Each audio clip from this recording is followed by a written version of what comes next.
windy good morning to you from the basin below Gray's Peak behind me here. Today we're going to be hiking and slash climbing Lost Rat Couloir, which is somewhere behind me here. For a full trail guide of Lost Rat Couloir, you can check the link in the description below. So just been walking up from the lower trailhead, basically I-70, and yeah, so we're about 2 miles into the hike. Right when you reach this sign from the standard trail, you're going to want to bear left to get to the base of the couloir, which is right there. Torrey's Peak and Dead Dog off to your right, and Lost Rat right in front of you right there. So this is a nice option as an alternative to Dead Dog.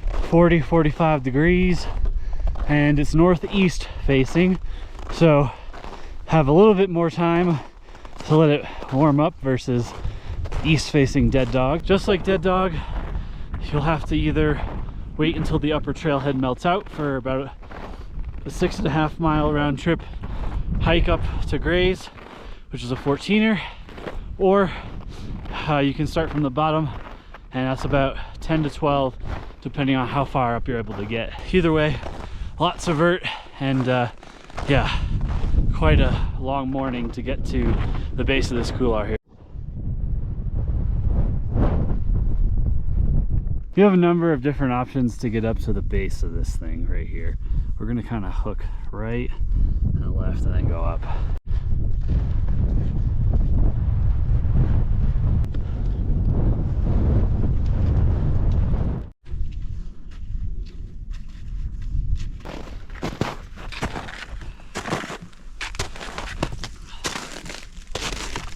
At the base of Lost Rat here, as you can see, there's a bunch of turns in it. So it starts off to the right, goes left, and then eventually exits out right again. So a nice kind of variation of a couloir instead of just going straight up. It's going to be about a 800-foot couloir, another 700 to reach the summit of Gray's from there, basically just following the ridge up.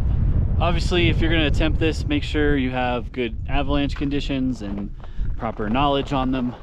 This is definitely a line you're going to want to wait till the spring to hit. Looking at the slopes here, pretty much everything here is avalanche prone very heavily, so definitely going to want to make sure consolidated snow is here.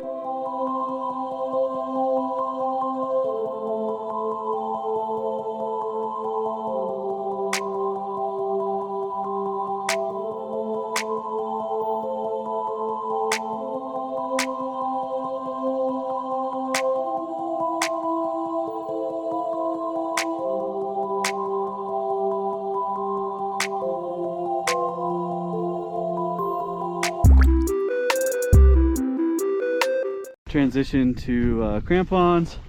Just have a single mountain axe for this one. Probably won't need two.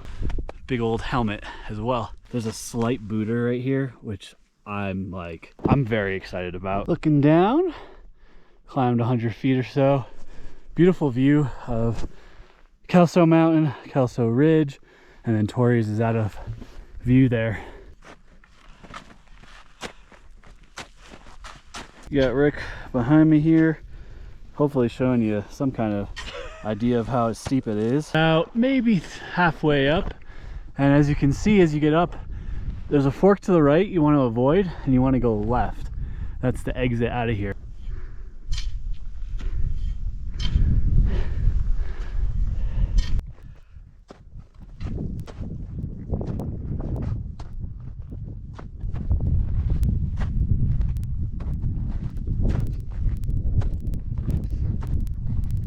Looking down what I believe to be the steepest part, besides maybe the top out at the top, definitely 40-45 degrees. Next up, Lost Rat curves to the left, and eventually you'll find your exit once it gets a little bit more narrow towards the top.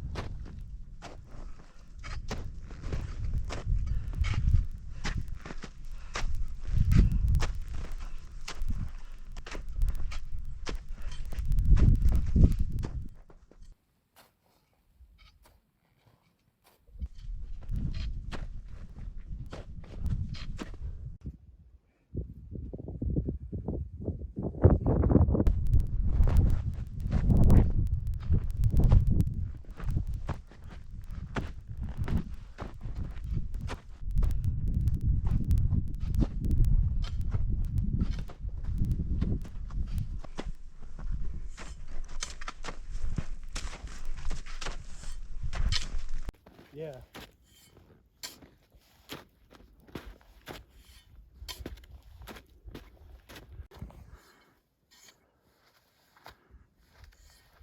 We are pretty close to topping out, about 13.5, and as you can see, it's just a lot more rocky up here. So rockfall, snowfall, icefall, be really kind of aware of your surroundings in this part. This is where stuff flying down the mountain, you're just sitting in the barrel of the gun because it's pretty narrow up here as well, so there's not a lot of room for you to get out of the way. It looks deceptively far away, but it's only about 100 feet or so. That's the cornice at the top. You can see it kind of stretches over, but there should be hopefully an exit point off to the right. People have skied this, so there's got to be some way to drop in. But as you can see too, it's starting to melt out up here, and that'll be the first spot to go. And after that, it's going to become nasty scree up here. So it's towards the end of May now, and it still has a little bit of time left, but not much. Closer look at this cornice. It is not something you're going to want to mess around with. Of course, the sketchiest part is the end for us. Lots of mixed climbing here, which is not ideal. Pretty cool shot. An even closer look at that cornice, which again, you don't want to hang out under. Super obvious exit right there, avoiding the cornice, and you will be on the west ridge of Gray's Peak.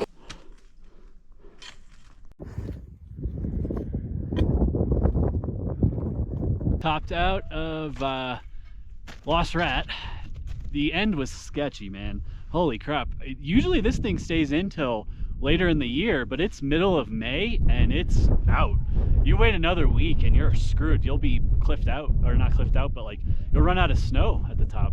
So yeah, anyway, that's the cornice I've been talking about for scale. Got awesome views of Torrey's Peak here and Gray's Peak right in front of you. It's about 700 feet of climbing up. You could take this regular trail. Rick and I are just gonna stick to the ridge proper and top out, and it looks windy as hell, so I'll be turning around very quickly up there. Rick is just slowly working his way up. We're about 13.9. You're gonna have a false summit, another climb, and then you're there. It is gorgeous up here right now. These are probably my least favorite 14ers because of how many people come and do them. And it's just kind of bland, but even they look stunning with a fresh, well, not fresh, but a coat of snow.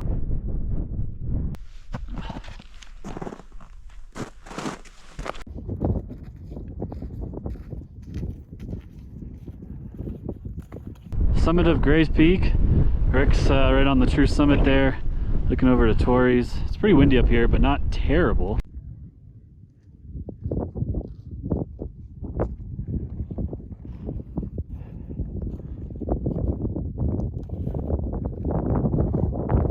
And now going to transition over to the board. My general game plan is to hit this bowl, cut across, and then dump down into one of those bowls and take that all the way out. We'll see how successful or unsuccessful that is in a little bit here. That's the plan of attack, at least. If you do descend this way, the reason I'm not doing that is because you have a nice bowl, but then you run out of snow really quick and have to either, you know, carry your skis or just walk out, where if you get over here, you can kind of continuously, hopefully, ride out.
so pretty right here. Looking Dead Dog Torreys, Kelso Ridge, Kelso Mountain, and my way out. From this point out, it's kind of choose your own adventure. I'm going to be just trying to stick to patches of snow as best as I can. And we'll see how that goes.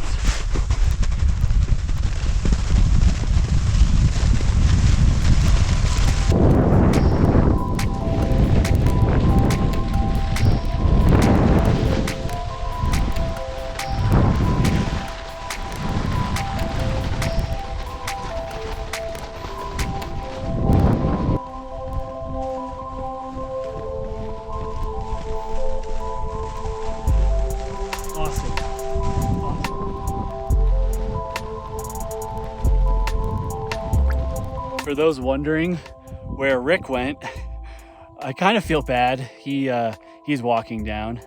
He doesn't have a snowboard or skis or anything like that. So yeah, I'm just kind of taking my time, enjoying these views. For the days where you have post-holing hell, you have a day like this and spring totally redeems itself.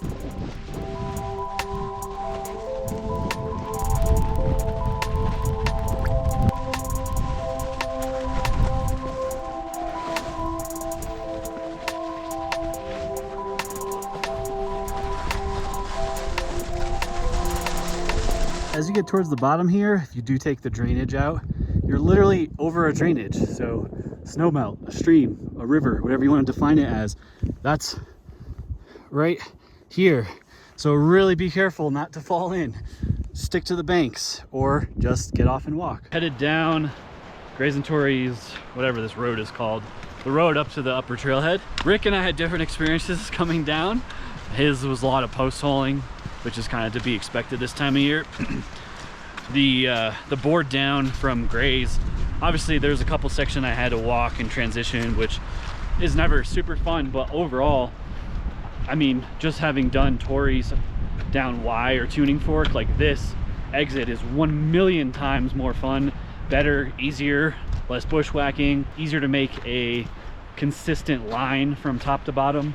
So really fun stuff. Yeah, overall Lost Rat was great outside of the top part, which was very sketchy and kind of surprising, to be honest. Days like this in the spring really just kind of redeem the post-holing horrible days, and you kind of forget about those and remember these instead. As always, for a full trail guide of Lost Rat Couloir, skiing, snowboarding down Gray's Peak, you can check the link in the description below. You can help support the channel by shopping virtual Sherpa gear, linked in the description below. Everything I'm using, from my snowboard boots to backpack, is also linked in case anybody is curious about what I'm using. As always, thank you very much for watching. On behalf of Rick and I, we'll see you on the next adventure.